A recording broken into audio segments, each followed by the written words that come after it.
Welcome to our channel. Today we how to save on your phone bill with Verizon, full guide step by step clearly.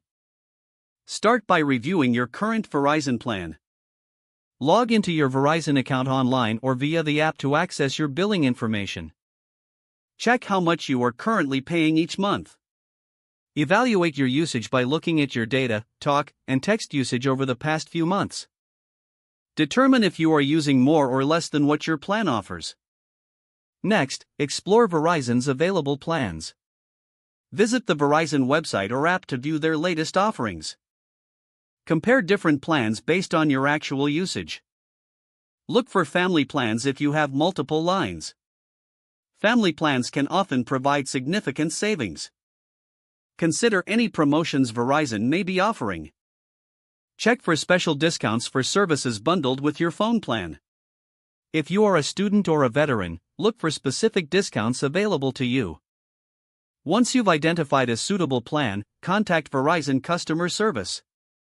You can reach them through the app, online chat, or by phone. Request to switch to your chosen plan and ask about any additional fees.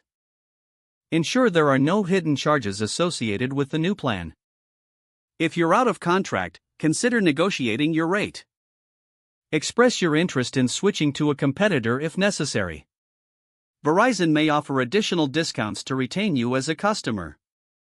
Review your account settings for data and roaming options. Disable data roaming if you do not need it while traveling. Set up alerts for data overages to avoid unexpected charges. Consider using Wi-Fi for data-heavy tasks whenever possible. This can significantly reduce your cellular data usage. Lastly, periodically review your plan and adjust as necessary.